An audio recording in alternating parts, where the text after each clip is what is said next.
मथुरा में पहुंचे, जब इतना स्वागत सम्मान हो रहा है, ग्वालवाल कहते कि लाला इतना सम्मान हो रहा है यहाँ, तो पहले बताता तो अच्छे अच्छे वस्त्र पहन करके आते, देखो तो भिखमंगे बन के आ गए पूरे। कहा चिंता क्यों करते हो, आगे चलो शायद व्यवस्था हो जाए। तभी देखा कि एक धोबी वस्त्रों की पोटली लेकर के चला आ रहा है। कहा मामा जी राम राम। धोबी से जब कहा मामा जी राम राम, तो यह धोबी की खोपड़ियां गर्म है गई। हम मामा से कहाँ से मामा हो गए हम। कहा कि मामा जी यहाँ के जो राजा है ना वो हमारे मामा जी हैं, तो अब उनकी उम्र के जो भी होंगे मामा ही लगेंगे। कहा ये सब छोड़ो, आप तो मुझे वस्त्र दे दो। तो वो धोबी कहता अच्छा गांव के गवार राजा के वस्त्र पहनोगे। कन्हैया कहते राम अवतार के राम नहीं है हम, जो तुम्हारे कहने से सीता जी को छोड़ दिया, यहाँ तो तुम्हें ही छोड़ देंगे, प्रसाद मिलना ही है इन्हें। और कन्हैया ने लगाया एक जोर का थप्पड़, सोई धोबी का सिर धड़ से अलग हो गया। और वस्त्र पड़े नीचे, कहा जिसको जो वस्त्र ठीक लगे वस्त्र पहन लीजिए।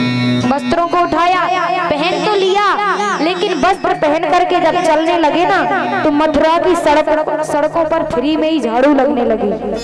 अब नन्हे नन्हे से ग्वालवाल कहाँ राजा के कपड़े से झाड़ू लग रही उन कपड़ों से। कहा कि कन्हैया इससे अच्छे तो हम पहले ही थे, कम से कम जैसे वस्त्र थे अपने तो थे, अब तो सब समझ जाएंगे कि मांग करके आए हैं कपड़े। आगे चले, दर्जियों के मोहल्ले में गए, एक दर्जी के यहाँ पर पहुंचे और दर्जी ने इनके वस्त्रों को ठीक किया। अब आगे बढ़े, ग्वालवाल कहते कि कन्हैया जब तक ब्रजवासियन के गले में माला ना आए तब तक पक्के ब्रजवासी ना आए। तभी देखा कि सामने से एक माली चला आ रहा है। ततः सुदाम्नो भवनम मालाकरश्यजं मतुः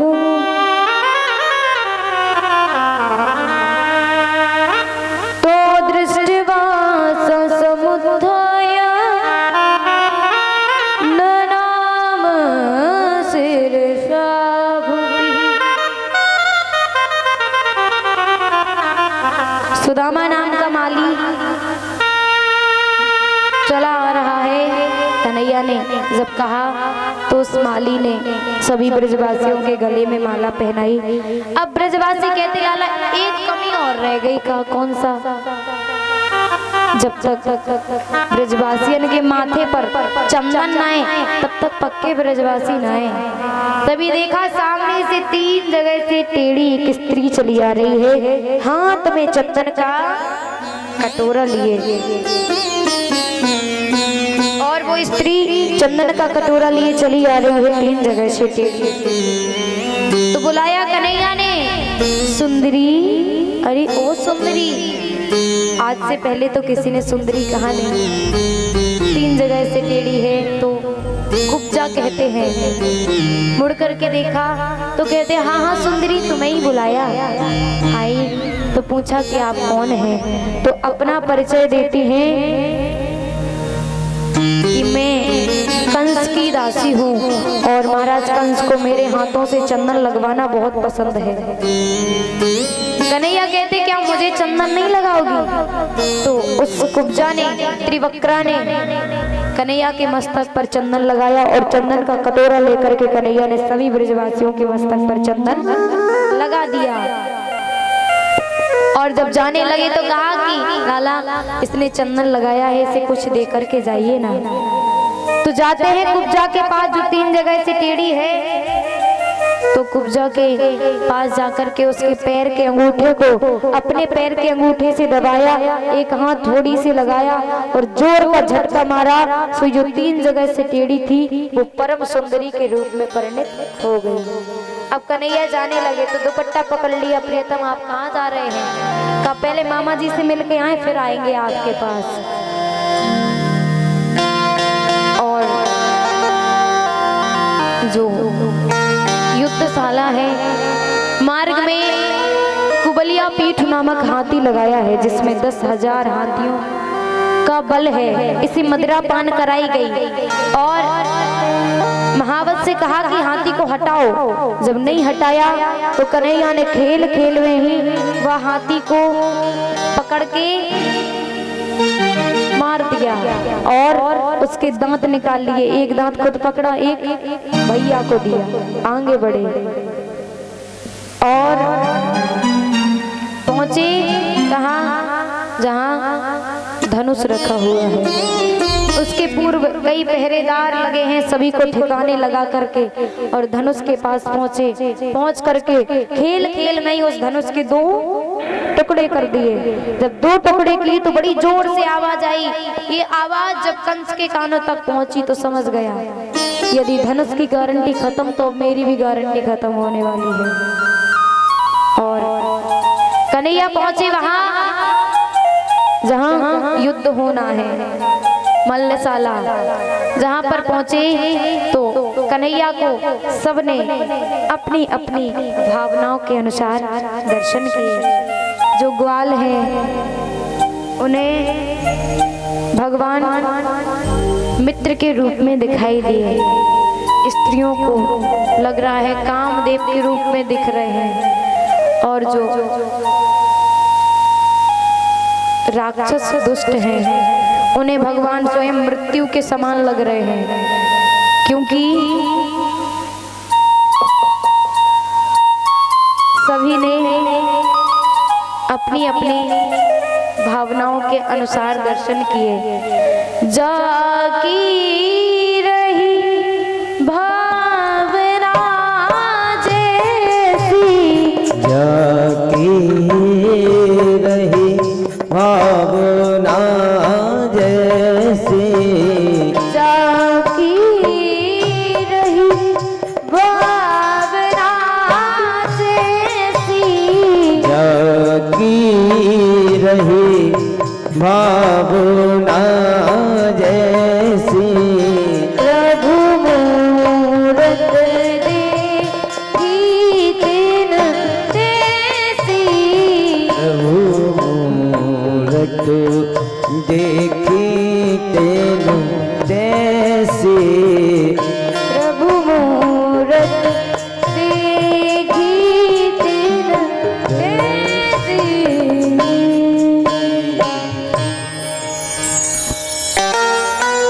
मल्लशाला में पहुंचे, चारुण मुष्टिक ने देखा, भगवान से बोले, अरे कृष्ण बलराम खड़े खड़े क्या देख रहे हो, आओ युद्ध करो ना। और कन्हैया ने और बलराम ने चारुण मुष्टिक को उनके साथ युद्ध किया। जब चारुण मुष्टिक शल्य तारूस इतने बड़े बड़े योद्धा डर कर के भाग गए तो जो छोटे मोटे योद्धा थे वो तो युद्ध के पहले ही चले गए। और कन्हैया पहुंचे वहां जहां कंस सिंहासन पर बैठा हुआ है और छलांग लगा करके उसके सिंहासन पर पहुंच करके जोर से उसके केसों को पकड़ा। मामा जी राम राम। कहा राम राम करना दूर से करो ना, केसों को क्यों पकड़ा? अरे पीड़ा होती है। कहा कि उस दिन को याद कर जब मेरी मैया देवकी के केसों को तूने पकड़ा था, शायद उन्हें भी पीड़ा हुई होगी। लेकिन जब आज तेरे केस पकड़े तो तुझे पता चला कि केसों को पकड़ने से पीड़ा होती है। उस समय तुझे ये बात ध्यान नहीं आई और केसों को पकड़ करके सिंहासन से नीचे पटक दिया और उसके ऊपर छलांग लगा करके और छाती पर मुक्तों का प्रहार किया। सोई कंस का भी भगवान ने उद्धार कर दिया। कंस का उद्धार किया और ब्रजवासियों को, अपने बाबा को मथुरा से विदा किया कि आप जाएं और मैं आपसे मिलने जरूर आऊंगा। अब इनका यज्ञोपवीत संस्कार होना है तो संपूर्ण मथुरा को दुल्हन की तरह सजा दी गई और कृष्ण बलराम का यज्ञोपवीत संस्कार कराया। दोनों भैया पढ़ने के लिए उज्जैन गए संदीपनी आश्रम में और 64 दिनों में 64 कलाओं को सीख करके पुनः वापस आ गए। एक दिन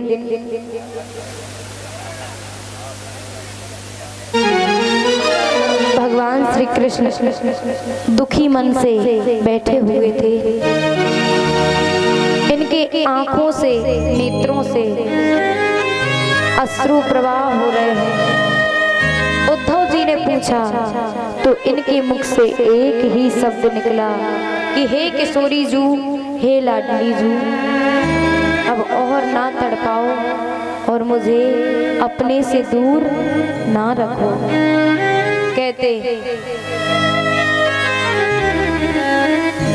हे प्रियाजू, अगर मैंने अपने जीवन में अपराध किए हैं तो अब उन अपराधों को क्षमा करके पुनः मुझे बुला लीजिए अपने पास। कहते हे वृषभानु सुते ललिते, कौन कियो अपराध तिहारो, हे वृषभानु सुते ललिते,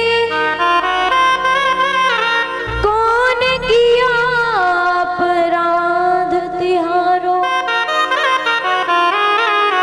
छोड़ दियो ब्रज मंडल सो अब उसे दंड रहो अति भारो।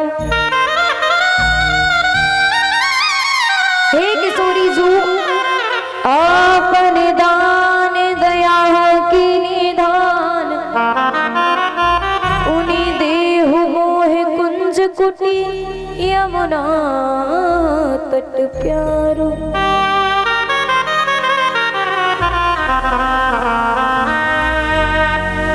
हे प्रियाजू, अगर मैंने अपने जीवन में कोई अपराध किए हैं तो इस अधम इस पापी को क्षमा करके और पुनः अपने ब्रज में बुला लीजिए। अब और अपने से दूर ना रखो किशोरी जू और मुझे अपने दर्शन दें। उद्धव जी से कहा कि जाओ उद्धव और जाकर के ब्रज की गोपियों को समझाना, क्योंकि वो गोपियां हमेशा तड़पती रहती हैं, रोती रहती हैं और कहती हैं कि प्रेम ही सार जग में और कछु सार नहीं। हमेशा मेरे ब्रह्म में तड़पती, व्याकुल रहती, रोती रहती हैं। उद्धव, जाओ जाकर के अपने ज्ञान के बल से उन गोपियों को समझाना। और उद्धव जी अपने ज्ञान का अभिमान लेकर के गोपियों को समझाने के लिए जा रहे हैं। यहाँ ब्रज में गोपियां हर समय कहती कि हे प्रभु अब लौट करके आ जाओ, हे कन्हैया। वो ग्वाल वाल हमेशा तड़पते रहते कि मेरा कनुआ आज आता होगा, आज आता होगा। यूं दिन भर याद कर करके संध्या हो जाती, लेकिन जब कन्हैया नहीं आते तो अपनी माँ से जाकर के लिपट करके रोते, अरे मैया आज फिर नहीं आया वो कन्हैया।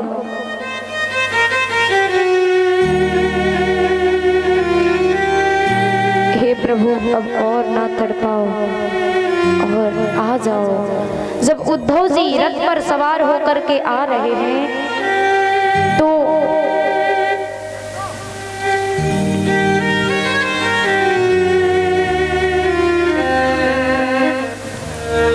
ग्वाल वाल गैया चराने जाते और देखा उद्धव जी रथ पर बैठ करके आ रहे। इन्हें लगा कि आज तो मेरा कनुआ आ रहा है मिलने। छुप जाते हैं, आएगा मेरा कनुआ और मुँह से माफी मांगेगो कि भैया मुझे क्षमा कर दे और मैंने आने में बड़ी देर कर दी, और छुप गए।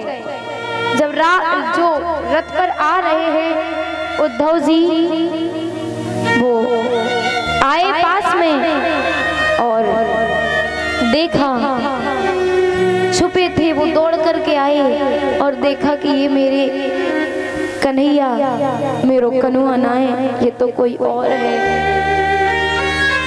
कैसा लगा उस समय? ऐसा लग रहा है मानो ग्वाल वालों के तन से तो प्राण निकल गए हों और रोने लगते।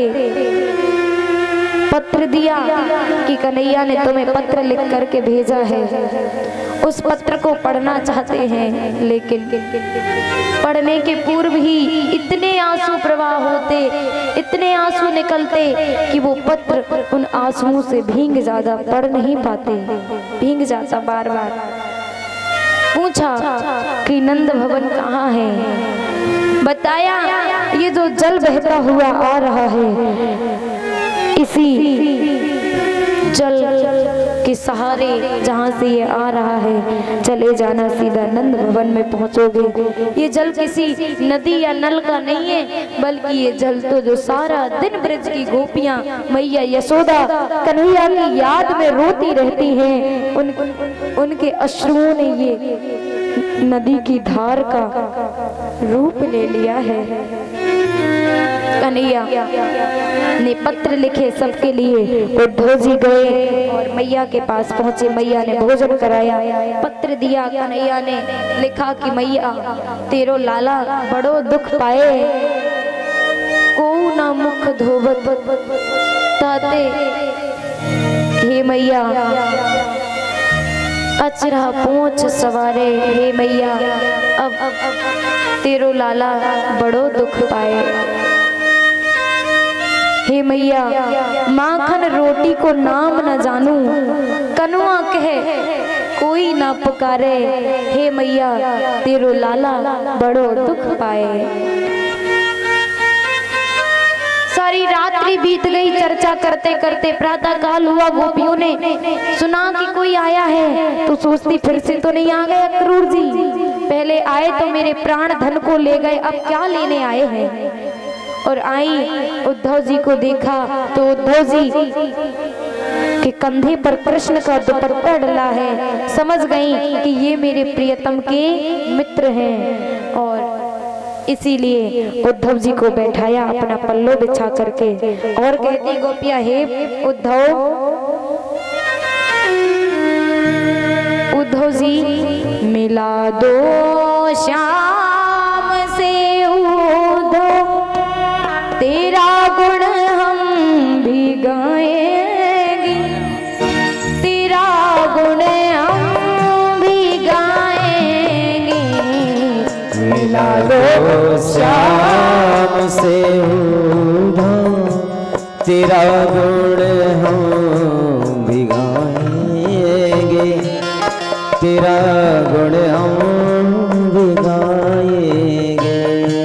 मिला दो श्याम से उद्धव, तेरा गुण हम भी गाएंगे, तेरा गुण हम भी गाएंगे। मिला दो श्याम से उद्धव, तेरा गुण हम भी गाएंगे, तेरा गुण हम भी गाएंगे।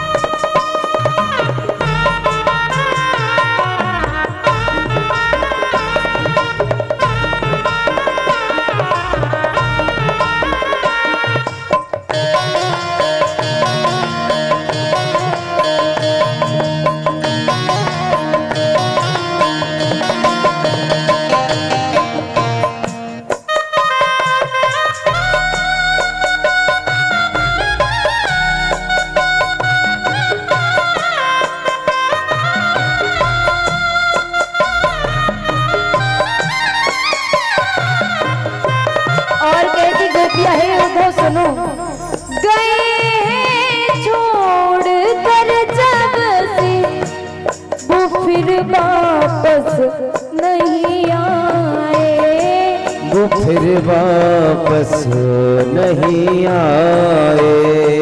गए छोड़ कर जब से वो फिर वापस नहीं आए। वो फिर वापस नहीं आए। हे प्रभु, कम से कम ये तो बता देते कि मैंने भूल कौन सी कर दी, किस भूल की सजा मुझे ये मिल रही है। हे प्यारे, खता क्या हो गई हमसे, खता क्या हो गई हमसे, अर्ज अपनी सुनाएंगे, तेरा गुण हम भी गाएंगे। मिला दो श्याम से उदा, तेरा गुण हम भी गाएंगे, तेरा गुण हम भी गाएंगे।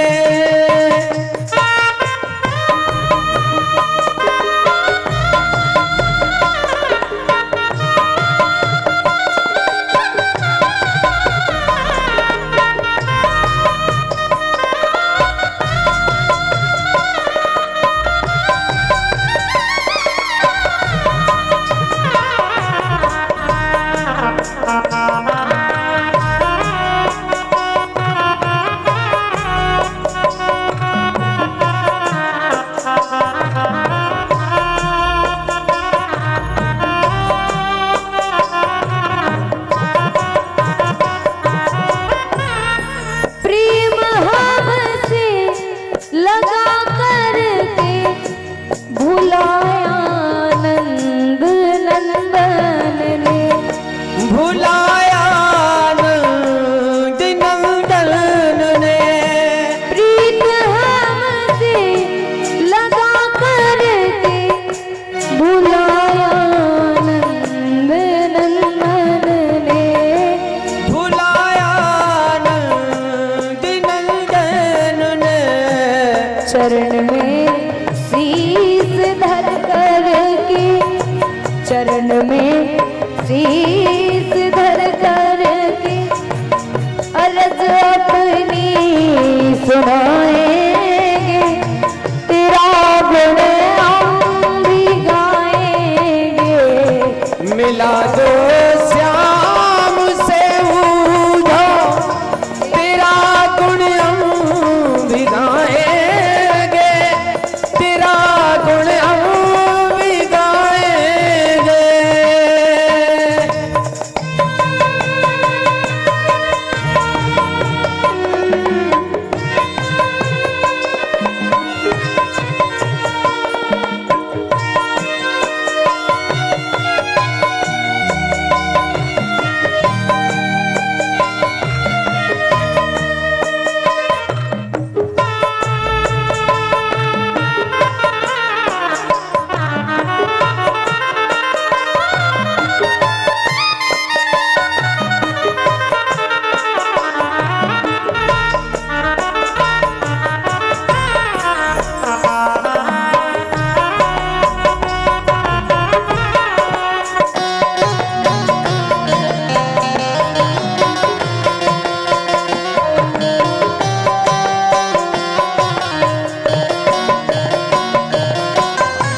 गोपियां रो रो करके तड़प तड़प करके कहती है उद्धव, कभी वो आए वृंदावन हमें दर्शन करा देना, हमें दर्शन कराने को, हमें उनसे मिला देना, हमें उनसे मिला देना।